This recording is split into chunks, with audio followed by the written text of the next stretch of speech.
بنی امیہ والے بائیں ہاتھ میں انگوٹھی پہنتے تھے. اچھا اگر کسی نے دائیں ہاتھ بائیں ہاتھ میں دونوں میں پہنی بھی ہے تو میں اس کو یہ نہیں کہہ رہا کہ وہ بنی امیہ کو بیٹھا ہوا ہے یہاں پر. ہاں کبھی کبھی بعض مومنین نے بائیں ہاتھ میں بھی پہنی بھی ہوتی، لیکن دائیں ہاتھ میں بھی پہنے اس کے بعد بائیں ہاتھ میں پہن لیا جائے تو کوئی حرج نہیں رہتا، اس لیے کہ وہ ایک علامت پوری ہو گئی. تو انہوں نے جب یہ کیا تو مولا علی علیہ السلام وہ دائیں ہاتھ میں پہنتے تھے، اور امام سے پوچھا گیا کہ امام موسیٰ کاظم علیہ السلام سے کہ دائیں ہاتھ میں کیوں پہنتے تھے مولا علی؟ کہ اس لیے کہ دائیں ہاتھ والے ہیں اصحاب الیمین، لأنه امام لجمیع اصحاب الیمین، اور علی بن ابی طالب امام ہے تمام اصحاب الیمین کے. تو آپ کا داہنے ہاتھ میں انگشتری پہننا اس بات کی علامت ہے کہ انشاءاللہ اصحاب الیمین میں سے ہیں، اور علی امام اصحاب الیمین ہے. امام حسن عسکری نے فرمایا. عجب. اللہم صلی علی محمد وعلی محمد.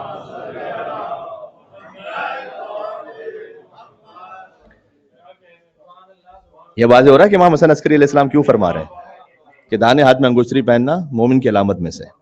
یہ حدیث امام حسن عسکری علیہ السلام کی تھوڑی سی تشریح کر رہا ہوں میں.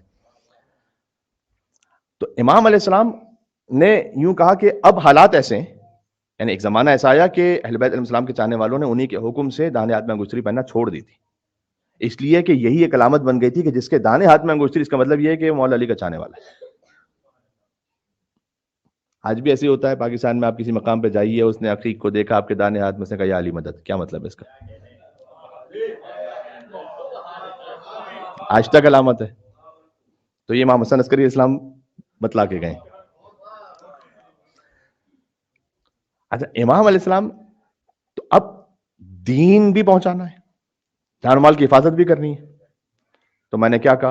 امام کہتے ہیں مجھ سے ڈائریکٹ نہیں بات کرو. تو خطوط جاتے ہیں، برتنوں کی الگ الگ لیئرز ہیں، لاٹھیوں میں خطوط کو ڈال کر لے کے جاتے ہیں. امام علیہ السلام سامرہ میں ایسے حالات میں ہیں کہ 6 سال امام کا زمانہ امامت ہے، تمام ائمہ میں کم ترین، یہ خود مظلومیت امام کی، تمام ائمہ میں کم ترین زمانہ امامت، ایسے کہ 2 سال کے بعد امام کی ولادت ہے 232 ہجری، 234 میں سامرہ آ گئے. پھر سامرہ سے کہیں گئے ہی نہیں جا سکتے تھے. 254 میں امام النقی کی شہادت ہوئی، 260 میں امام حسن عسکری کی شہادت ہو گئی. یہ تاریخیں کچھ یاد رہنی چاہیے آپ کو. تو امام کی ٹوٹل جو ظاہری زندگی اس وقت ہے 28 ایئرس، 28 میں سے 26 گزرے سامرہ میں. واحد امام جو حج پہ نہیں جا سکے، روح حج تو خود حسن عسکری ہے، اس میں تو کوئی شک نہیں، لیکن فزیکلی نہیں جا سکے حج پہ ظاہر میں. اچھا آپ کوئی بہت سے لوگ دیکھ رہے ہوتے ہیں آن لائن، اچھا تو مولانا امام اگر حج پہ نہیں جا سکے تو کتنے ایسے لوگ ہوتے ہیں کسی نے 20 حج کیے، کسی نے 30 حج کیے، تو وہ تو افضل ہو گئے. پھر تو ایسا تو نہیں کہ افضل ہو گئے. بظاہر امام حسن عسکری امام حسین کی زیارت پہ بھی نہیں جا سکے. تو مولانا ہم نے تو کچھ 30-35 زیارتیں کی ہوئی ہیں، تو امام حسن عسکری تو ایک بھی زیارت نہیں کر پائے. زیارت کی تو اتنی فضیلت ہے، تو کتنی فضیلتیں حاصل ہوئی ہوں گی. یہاں سے ایک اصول سمجھ میں آتا ہے. ابو ذر کے لیے حدیث ہے، حضور نے فرمایا آسمان نے سایہ نہیں کیا، زمین نے بوجھ نہیں اٹھایا کسی ایسے شخص کا جو ابو ذر سے زیادہ سچا ہو. اصدق من ابی ذر، کوئی ایسا ہے ہی نہیں. ایک شخص آیا صادق آل محمد کے پاس، آ کے کہا کہ آپ کے جد کی حدیث ہے؟ کہ جی ہے.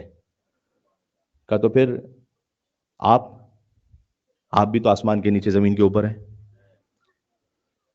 اس نے نام لیا محمد علی حسن حسین.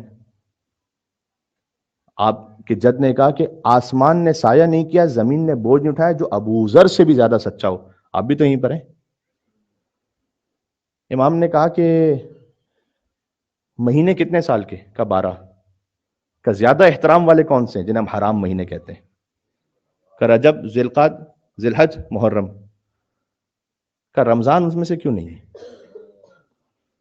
جبکہ رمضان میں ایک رات وہ ہے جو 1000 مہینوں سے بہتر ہے.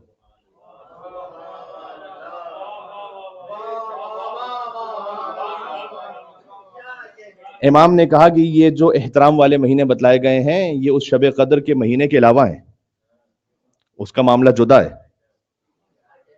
پھر امام نے کہا ہمارا معاملہ خاندان اہل بیت کا جدا، یہ تمہاری بات ہو رہی ہے کہ ابو ذر زمین کا بوجھ نہیں اٹھایا اور آسمان نے سایہ نہیں کیا جو ابو ذر سے زیادہ سچا، ہماری بات نہیں ہو رہی یہاں پر۔ ہم نے حج کیا تو مسئلہ نہیں ہے، یہ تمہاری بات ہو رہی ہے کہ تمہارے لیے حج کرنے کا کیا ثواب ہے۔ ہاں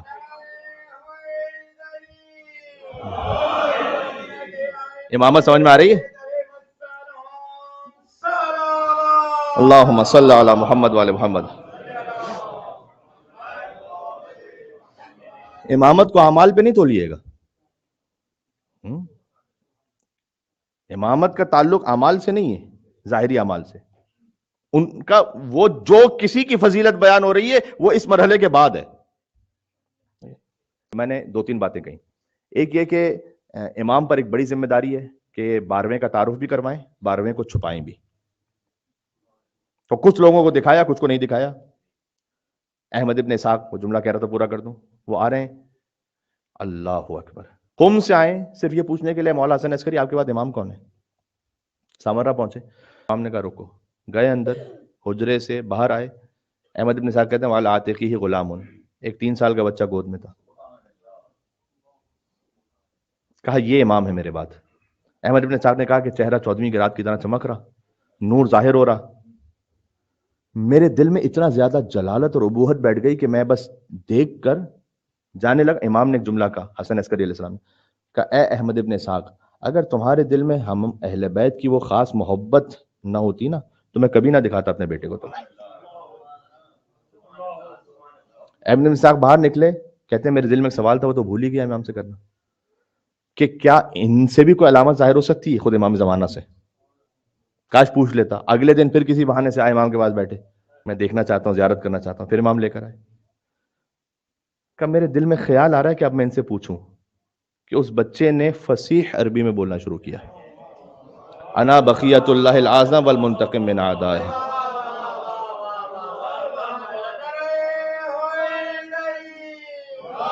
یا علی سنیے گا، ہائے ہائے،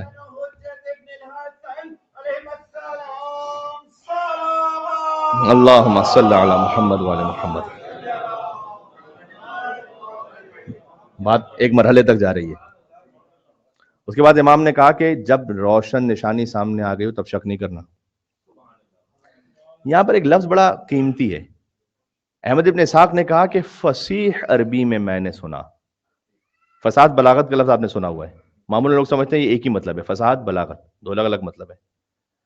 بلاغت کا مطلب ہے کہ بات آسانی سے پہنچا سکتا ہو کوئی، فصاحت کا مطلب ہے جو الفاظ استعمال ہو رہے ہیں وہ واضح ہوں، ایک ایک لفظ کلیئرٹی کے ساتھ ہو۔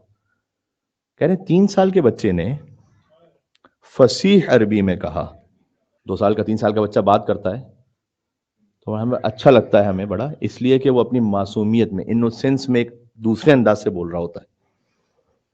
امام زمانہ کا معاملہ یہ نہیں تھا، کلیئرٹی تھی ایک ایک لفظ میں، انا بقیت اللہ العظم، 3 سال کا بچہ بول رہا ہے، والمنتقم من اعدائہ، ہائے ہائے۔ جب امام کے ایک ایک لفظ میں فصاحت ہو، اس کا بھی ایک مقصد ہے، احمد ابن اسحاق پر امامت کو ثابت کرنا ہے۔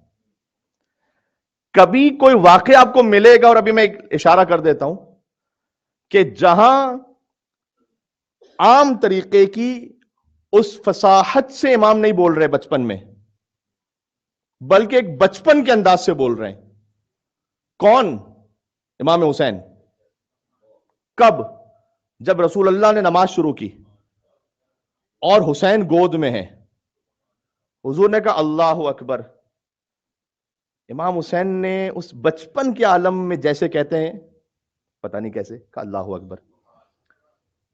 حضور کو بڑا اچھا سا لگا یہ، حضور نے پھر کہا اللہ اکبر، امام حسین نے ریپیٹ کیا اللہ اکبر بچپن کے انداز میں، حضور نے کہا اللہ اکبر، امام حسین نے کہا اللہ اکبر، حضور نے کہا اللہ اکبر، امام حسین نے کہا اللہ اکبر، حضور نے کہا اللہ اکبر، امام حسین نے کہا اللہ اکبر، حضور نے کہا اللہ اکبر، امام حسین نے کہا اللہ اکبر، حضور نے کہا اللہ اکبر، امام حسین نے کہا اللہ اکبر۔ 7 مرتبہ یہ ریپیٹ ہوا۔ ساتویں مرتبہ جو کہا وہ رسول اللہ جیسا ہی کہا تاکہ 7 تک بات رکے، اور حضور نے نماز کے بعد یہ فرمایا کہ چونکہ میرے حسین نے میری گود میں 7 مرتبہ اللہ اکبر کہہ کر نماز کا آغاز کروایا ہے، لہذا ہر نمازی پر مستحب ہے کہ وہ 6 تکبیریں کہے مستحب والی، اور 7ویں اللہ اکبر کہہ کے نماز شروع کرے۔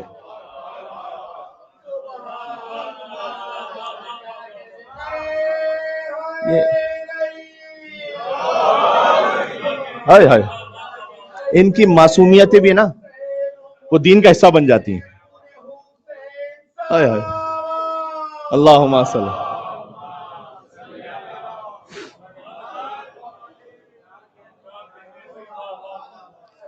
بچپن کی معصومیتیں وہ شریعت کا حصہ بن جاتی ہیں۔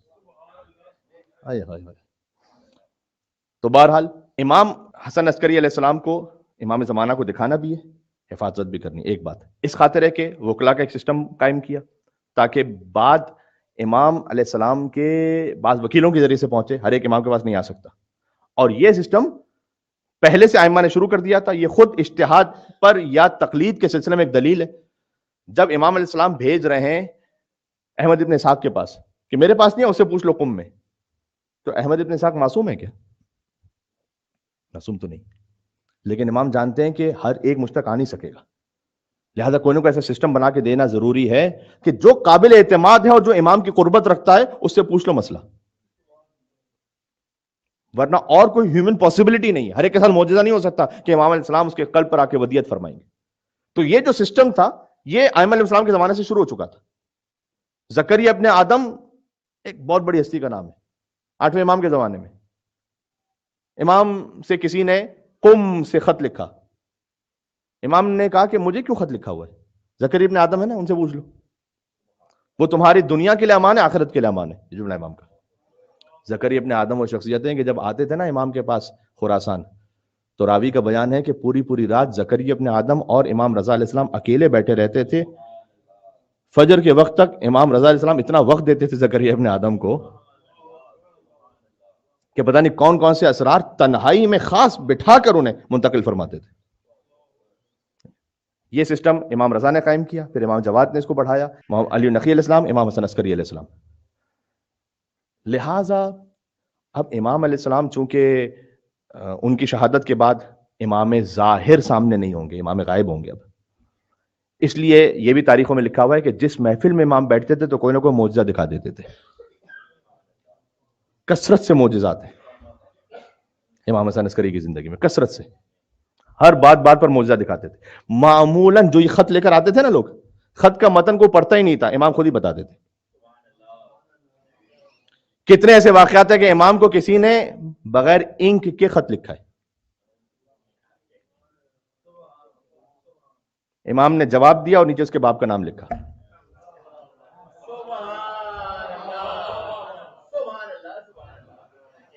امام علیہ السلام کہنا چاہتے تھے کہ ہم یہ بھی جانتے ہیں کہ تم نے لکھا کیا ہے، یہ بھی جانتے ہیں کہ تمہاری نسل کیا ہے، کہاں سے تمہاری آمد ہے،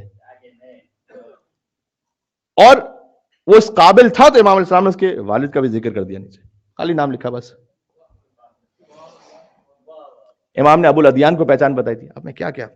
ابو الادیان سے کہا تھا کہ دیکھو تم جا رہے ہو، 15 دن بعد واپس آؤ گے تو میرا جنازہ ہو رہا ہوگا، تمہیں تمہارے اس علاقے والوں نے کچھ خط دیے ہوں گے تو آنا۔ امام زمانہ کو دکھایا نہیں ابھی ابو الادیان کو، مصلحت میں نہیں تھا، کہ آنا اور ان خطوں کو پیش کرنا، جو خط دیکھے بغیر بتائے وہ امام ہوگا۔ تو وہ جعفر بن علی نقی کے پاس پہنچے، خط میں کیا لکھا ہوا ہے؟ کہ کیا میں کوئی عالم الغیب ہوں جو تمہیں بتاؤں گا؟ کہ اچھا انہوں نے کچھ درہم و دینار بھی دیے، کہ لاؤ میرے حوالے کرو۔ کہ نہیں، امام حسن عسکری ہمیں بتاتے تھے کہ کتنے اس میں، کہ میں تو غیب کا علم نہیں رکھتا۔ کہ ٹھیک ہے، اٹھے۔ بتایا کسی نے کہ ایک اور بھی بچہ ہے، 5 سال کے تھے امام زمانہ، امام زمانہ کے پاس پہنچے، امام نے خط کا متن تو بتایا، اس کے بعد کہا کہ 1000 دینار ہیں تمہارے پاس، جس میں سے 990 انہوں نے دیے ہوئے ہیں، ایکچولی تھے 1000 جس میں سے 990 ان کے ہیں، 10 تم نے استعمال کیے، اس کے بعد 10 اپنے ڈال دیے۔ آپ حجت خدا، یہ لیں. یہی طریقہ تھا امام زمان علیہ السلام کے اس وقت امامت کو اسٹیبلش کرنے کا اور اس طرح سے آگے بڑھانے کا، یہی طریقہ تھا. Last but not the least, امام کے اس لیے خطوط بھی بہت ہیں امام حسن عسکری کے، کیونکہ خط لکھتے تھے امام. تو اس لیے لیٹرز کے لیٹرز امام کی تاریخوں میں لکھے ہوئے، لیٹرز کے لیٹرز. ایک تفسیر ہے کہ جو منسوب امام حسن عسکری سے. دیکھیں ہر کتاب کے بارے میں یہ تو ہے کہ کون سی روایت صحیح ہم تک پہنچی، کن راویوں کے ساتھ پہنچی، اس پر تو تحقیق ہے. ہم نے تو اپنی کسی بھی کتاب کو صحیح نہیں کہا سوائے قرآن کے. جنہوں نے صحیح کہا وہ پچھتا رہے ہیں اب.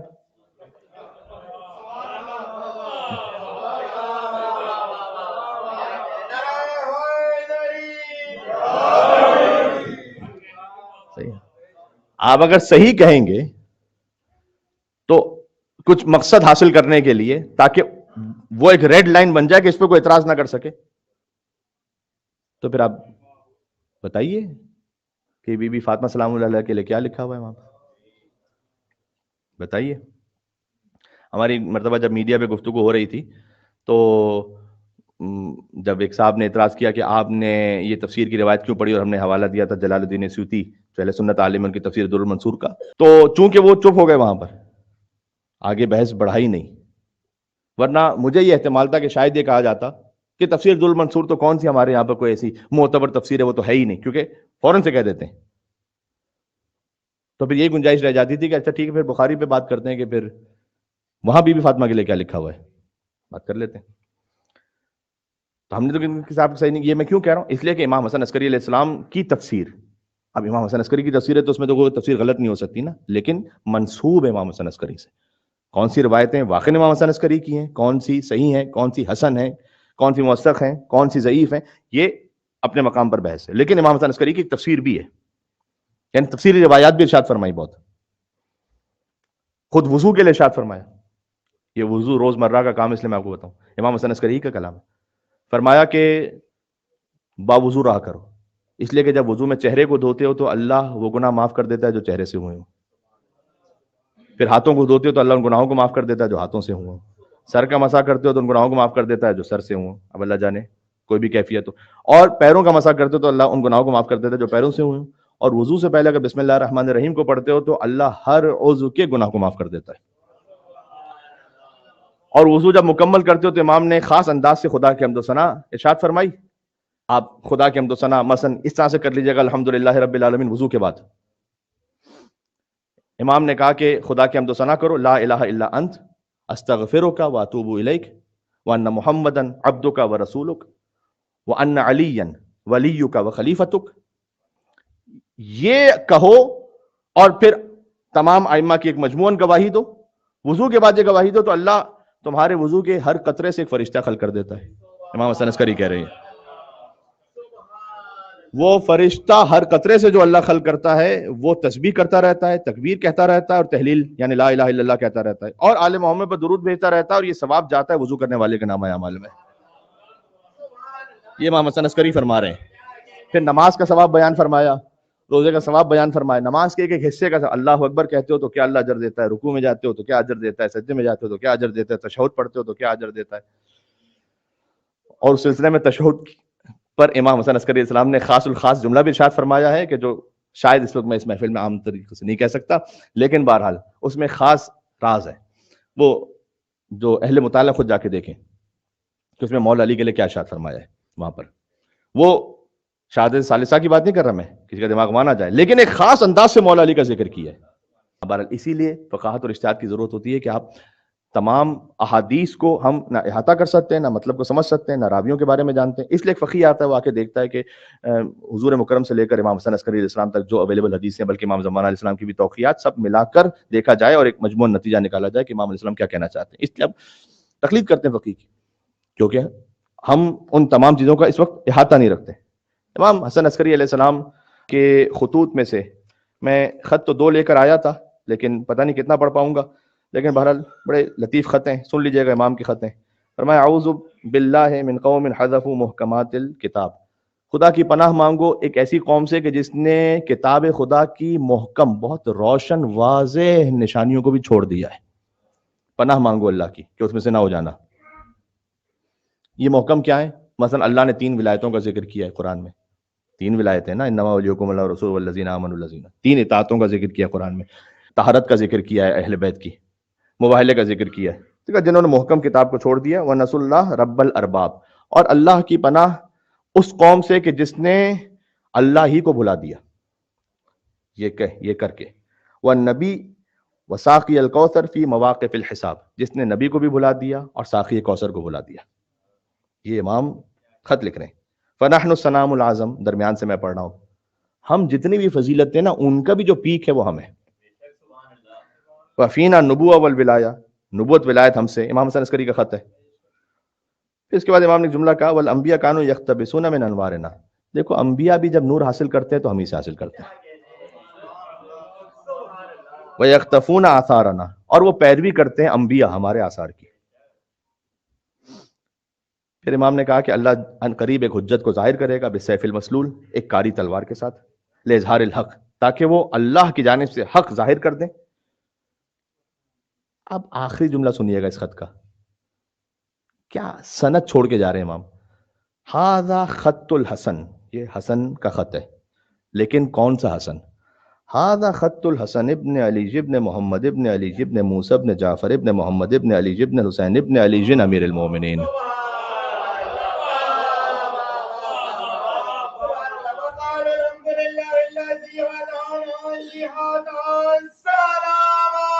اللہم صل علی محمد وعلی محمد۔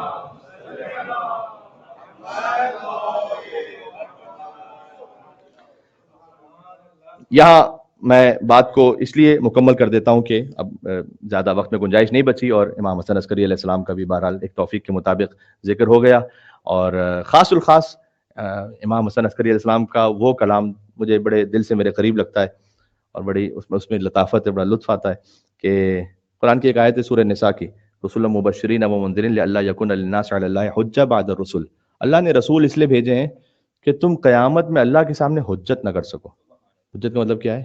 دلیل، اللہ کے سامنے ہم دلیل نہ پیش کرتے ہیں کہ میرے پاس تو کوئی نبی آیا ہی نہیں تھا، تو اللہ حجت کرے گا بندے کے سامنے، بندہ نہیں کر سکتا حجت اللہ کے سامنے۔ اللہ قرآن میں کہہ رہا ہے رسول مبشرین و منذرین لئلا یکون للناس علی اللہ حجہ، کہ اللہ کے سامنے تم حجت نہیں کر سکو، ہم نے دلیل بھیج دی ہے، اس لیے امام کو حجت اللہ کہا جاتا ہے، اللہ پر دلیل، اللہ کی معرفت کا دروازہ۔ دو مصرے سن لیں گے۔ آگہی میں اب کہاں کوئی خلا موجود ہے، کوئی ویکیوم تو نہیں رہ گیا، اب آگہی میں اب کہاں کوئی خلا موجود ہے، جب علی نے کہہ دیا بس خدا موجود ہے۔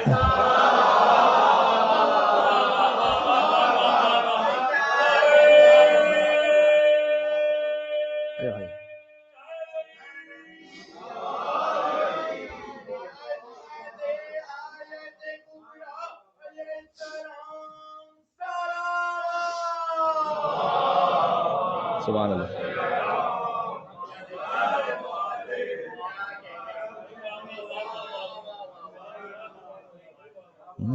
آگہی میں اب کہاں کوئی خلا موجود ہے، ہمارے محترم بھائی کی خواہش پہ دوبارہ پڑھ رہا ہوں، جب علی نے کہہ دیا بس خدا موجود ہے۔ سر تسلیم خم ہے، آپ کو جو اللہ سبحانہ وتعالیٰ کی معرفت ہے وہ آپ کی عقل سے بھی ہے بے ذات، لیکن اس کے بعد جب اس کی تفصیل میں آپ جاتے ہیں تو پھر جب امیر المومنین فرمائیں، جب ابا عبداللہ الحسین فرمائیں متى غبت تحتاج الى دلیل، پروردگار تو غائب کب ہے کہ تیرے لیے کسی دلیل کی ضرورت پیش آئے۔ یہ ابا عبداللہ الحسین علیہ السلام فرمائیں دعا عرفان، متى غبت حتى تحتاج الى دلیل، غائب کب ہے تو، یہ دعا عرفہ سے پڑھ رہا ہوں، حتى تحتاج الى دلیل، دلیل اللہ کے لیے چاہیے اب ہم جیسوں کو، جن کی معرفت اللہ سبحانہ وتعالیٰ سے بلا فصل ہے، ان کو دلیل کو اللہ کی الگ سے تھوڑی چاہیے۔ وہ کس سے معرفت حاصل، کس ذریعے سے معرفت حاصل کریں اللہ کی، جب وہ خود ہی نور اول ہے، کس ذریعے سے معرفت حاصل کریں، سب تو ان کے بعد ہے نا، تو متى غبت، تو غائب کب ہے، بات واضح ہو رہی ہے، آپ چل رہے ہیں میرے ساتھ ساتھ، حتی تحتاج الى دلیل، کہ تیرے لیے کسی دلیل کی ضرورت ہو. تو اس لیے امام کیا ہے؟ حجت اللہ. کاش بات پہنچا سکوں. مولا حسن عسکری کے جشن میں آپ ہیں. مولا نے فرمایا کہ نحن حجت اللہ علی خلق، ہم اللہ کی حجت ہے تم پر، وجدتنا فاطمہ حجت اللہ علینا. ہماری جدہ فاطمہ الزہرا ہم پر حجت ہے اللہ کی جانب سے.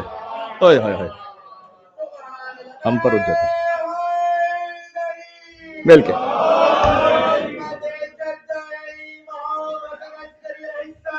جشن ختم ہو گیا. مل کے اللہم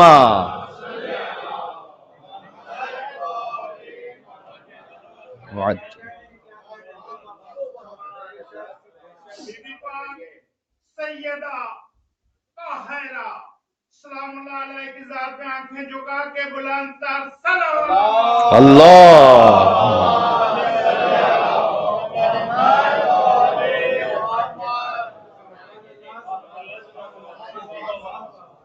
میرے خیال میں اس درود کے بعد اب امام حسن عسکری کی بارگاہ میں جشن قبول ہو چکا ہے میرے خیال میں انشاءاللہ سے. جب بی بی فاطمہ الزہرا سلام اللہ علیہ پر درود آ گیا تو آپ مل کر ایک اور درود بھیج دیں، پھر تیسری درود بھی مکمل ہو جائے انشاءاللہ. محمد اللہ صلی اللہ علیہ محمد وآلہ محمد وعجل فرجہم. اللہ عز و جل ظہور امام زمان علیہ السلام میں تعجیل فرمائے. امام زمان علیہ السلام کی خدمت میں پھر سے مبارکباد، اور اس جشن سے امام کے قلب مقدس کو راضی و خوشنود فرمائے. پروردگار تمام مستکبرین جہاں کو نیست و نابود فرما، تمام مستضعفین اور مظلومین کی مدد و نصرت فرما. امام زمان علیہ السلام جب ظہور فرمائیں گے تو بیت المقدس تک جب پہنچیں گے تو اس وقت وہ نماز قائم فرمائیں گے کہ جہاں حضرت عیسیٰ علیہ السلام ان کے پیچھے نماز پڑھیں گے. یہ نماز وہاں کی نماز ہے. تو پروردگار دونوں قبلوں کو آزاد فرما اور ظالمین کے شر سے ہر طرف مسلمانوں کو، مومنین کو محفوظ فرما. ربنا تقبل منا انک انت السمیع العلیم بجائے محمد و آلہ الطاہرین.